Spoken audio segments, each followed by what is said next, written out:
Hello everyone, welcome to the maths for JEE channel. आज हम लोग एक बहुत ही इम्पोर्टेंट चीज़ पर डिस्कस करने जा रहे हैं, जो कि शायद जो भी मैथ्स में क्वेश्चंस करते होंगे तो बहुत बार हमारे सामने ये चीज़ें आती हैं और हम लोग इसे इनडिटरमिनेट फॉर्म का नाम देते हैं। ठीक है, तो कभी क्या होता है कि बहुत लोगों ने देखा होगा कि कभी कभी क्या होता है कि 0/0 को कोई 2 प्रूफ कर दिया, कोई 4 प्रूफ कर दिया, है ना। कोई 0/0 को बोल रहा है कि मैं 2 प्रूफ कर दूंगा, कोई बोल रहा है कि 0/0 मेरे पास 5 आ रहा है, एंड सो मेनी वैल्यूज कि 0/0 अलग अलग वैल्यूज आ रहा है। तो ऐसा क्यों हो रहा है? ये 0/0 वैल्यू हमेशा हर बार हमें अलग अलग वैल्यू क्यों दे रहा है? मतलब इतने सारे वैल्यू 0/0 का क्यों आ रहा है? तो मेन मुद्दा है इस वीडियो का बनाने का कि हमें इस चीज़ के बारे में समझना है और जानना है कि 0/0 इतने सारे वैल्यूज़ क्यों दे रहा है। ठीक है, ऐसा वैल्यूज़ क्यों आ रहा है। अब इसमें हम क्या करेंगे, ज़्यादा मैथ्स यूज़ नहीं करते हुए थोड़ा सा चीज़ों को सिंपल और ईजी रखते हुए, ठीक है, ताकि सभी क्लासेस के बच्चों को अच्छे से समझ में आ जाए। क्योंकि मैं इसमें ना मैथ्स यूज़ करने वाला हूँ, लिमिट कंटिन्यूटी वगैरह कुछ नहीं यूज़ करूँगा। मैं चीज़ों को सिंपल आसान रखते हुए समझाने की कोशिश करूंगा कि ये 0/0 फॉर्म क्यों अलग अलग वैल्यू दे रहा है। जैसे सपोज डैट कि मैं यहाँ पे 0/0 को मैं 2 प्रूफ करना चाह रहा हूँ, तो मैं 0/0 को बड़ी आसानी से 2 प्रूफ कर दूंगा कि सर यहाँ पे 4 - 4 सॉरी, एक सेकेंड, मुझे 2 प्रूफ करना है ना। 2 प्रूफ करने के लिए मैं क्या कर देता हूँ, मैं 2 प्रूफ करने के लिए कर दूंगा कि सर यहाँ पे मैं 0 को लिख सकता हूँ 1² - 1²। Yes, you can write it.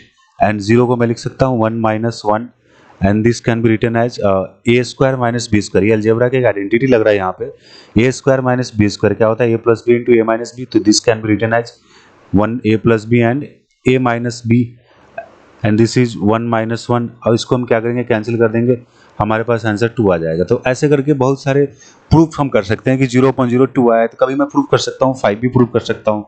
ठीक है, तो इस तरीके से वैल्यूज आ रहे हैं। तो सवाल ये नहीं कि 0/0 इतना 2 प्रूफ कर दिया तो हम खुश हो जाएंगे, 0/0 को हम 5 प्रूफ कर दिए तो खुश हो गए।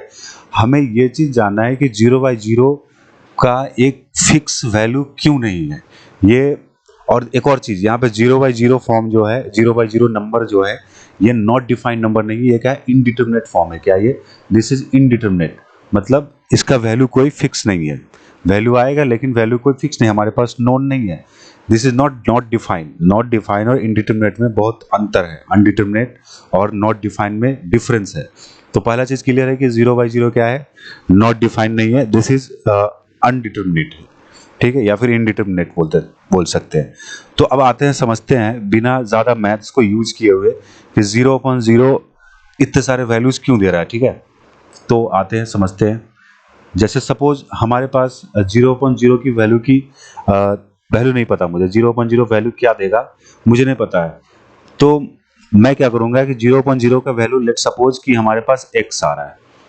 ठीक है, क्योंकि मैथ्स में हम लोग करते हैं कि जो वैल्यू मुझे नहीं पता तो उसको हम क्या कर लेते हैं, लेट कर लेते हैं, अज्यूम कर लेते हैं कि this will be the value of that particular equation. उसी तरीके से 0/0 हमें नहीं पता है, तो मैंने मान लिया कि इसका वैल्यू क्या आएगा, x आएगा। ठीक है, अब थोड़ा सा क्रॉस मल्टीप्लिकेशन करेंगे तो 0 इक्वल टू, यहाँ पे क्या हो जाएगा, 0 multiplied by x, this dot sign representing the multiply. ठीक है, तो 0 is equals to 0 into x, ये हमारे पास इक्वेशन आ गया। अब थोड़ा सा ज़्यादा दिमाग लगाओ कि x का क्या, हम इक्वेशन जब सोल्व कर रहे हो तो वहाँ पे क्या करते हैं, x का जो वैल्यू आता है, चाहे कोई भी वेरिएबल का वैल्यू आता है, तो हम क्या करते हैं, जो x की वैल्यू हम पुट करेंगे तो क्या होना चाहिए, LHS RHS सेटिस्फाई होना चाहिए। तो देखो यहाँ पर x का मैं कोई भी वैल्यू पुट करूँ, सपोज x का वैल्यू 1 पुट करूंगा, तो क्या होगा, लेफ्ट हैंड साइड पर 0 है, इधर क्या होगा 0 इंटू 1, तो दोनों साइड क्या होगा, बराबर हो गया। x का वैल्यू कुछ भी ले लें, हम 2 ले लें, LHS RHS दोनों क्या होगा, सेटिस्फाई हो जाएगा। 0 into 2 that is again 0 equals to 0, मतलब LHS RHS का सेटिस्फाई। ऐसे x के हम इनफाइनाइट फाइनाइट वैल्यू पे वैल्यू लेंगे तो हमेशा LHS RHS सेटिस्फाई हो जाएगा। इसका मतलब ये जो पर्टिकुलर इक्वेशन आ रहा है हमारे सामने लिखा हुआ 0, ये वाला जो इक्वेशन है, ये इक्वेशन के कितने सोल्यूशन होंगे, इनफाइनाइट सोल्यूशन होंगे। कोई एक सोल्यूशन हो ही नहीं सकता है। ठीक है, कोई एक फिक्स सोल्यूशन नहीं है, इसके कितने सोल्यूशन है, इनफाइनाइट सोल्यूशन है। ठीक है, तो दैट्स व्हाई 0/0 इतने सारे वैल्यूज ले रहा है। ठीक है, तो क्लियर हो गया होगा कि क्यों लिया जा रहा है 0/0, जो 0/0 का जो वैल्यू है इतने सारे क्यों आ रहे हैं, क्योंकि यहाँ पे इनफाइनाइट नंबर ऑफ x का वैल्यू क्या हो रहा है, x का इनफाइनाइट वैल्यू जो है इस इक्वेशन को सेटिस्फाई कर रहे हैं। मैंने 1 2 करके बताया, ऐसे x का वैल्यू बहुत सारे ले सकते हैं हम, ठीक है। तो अब समझ में आ गया होगा कि 0.0 इतने सारे वैल्यू क्यों लेता है, ठीक है। अब दूसरा चीज है कि किसी भी फाइनाइट नंबर को हम 0 से डिवाइड करते हैं तो वो नॉट डिफाइंड क्यों हो जाता है, उसको भी एक बार चीज देख लेते हैं तो ज़्यादा क्लियर हो जाएगा कि 0.0 1/0 में क्या फर्क है। फाइनाइट जैसे ए कोई finite, A is a finite number, A is any finite number, मतलब हो सकता है सपोज कि 1 है, 2 है, 3 है, 4 है, मैं ए को यहाँ पे 1 ले लेता हूँ, ठीक है।